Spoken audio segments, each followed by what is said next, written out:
સુરત મહાનગરપાલિકાના અધિકારીઓની મોટી બેદરકારી સામે આવી। વરિયાવ અને આઉટર રિંગ રોડને જોડતા રસ્તા પર ખાડીનું નાળું તૂટ્યું। નાળું તૂટતા લોકોમાં ભારે રોષ જોવા મળ્યો। રિપોર્ટર ચેતન તરી, બુલેટ 26 ગુજરાત ન્યૂઝ, સુરત। જીવના જોખમે ચાલવું, કેમ કે આ જીવનું જોખમ જ છે। બ્રિજ તૂટવું, આટલા દિવસ થઈ ગયા, કોઈ સારું કરવા નથી આવતું, એટલે જીવનું જોખમ જ છે। અને રિંગ રોડેથી ચાલવું એ બી જીવનું જોખમ છે। ટ્રક સામે મળે, બસ સામે મળે, રોંગ સાઈડ ચાલવાનું, અને ફરીને આવીએ તો મોડું થાય। કેટલા સમયથી આ તૂટેલું? આ લગભગ 15-20 દિવસ ઉપર થઈ ગયું છે।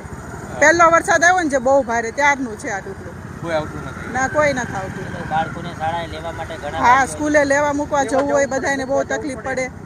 અહીંથી જ જવું પડે। જો રિંગ રોડેથી જાય તો ન્યાય જીવનું જોખમ, બાળકોને હારે લઈને જવું પડે, એટલે અહીંથી જ હાલવું પડે ગમે એમ કરીને। મારું નામ વરુણ માંગુકિયા છે। અહીંયા આઉટર રિંગ રોડને જોડતો એક પુલિયું બનાવેલું છે। એ થોડા સમય 15-20 દિવસ પહેલાં વરસાદ આવ્યો હતો, એમાં એ તૂટી ગયું હતું। એ વખતે બેરિકેડ મારે છે, રાતે આવીને કોઈ ખોલી જાય છે, અને એ બેરિકેડ પાછા સવારમાં મારીને વયા જાય છે। પાછું એની પરિસ્થિતિ ચાલે 15-20 દિવસથી।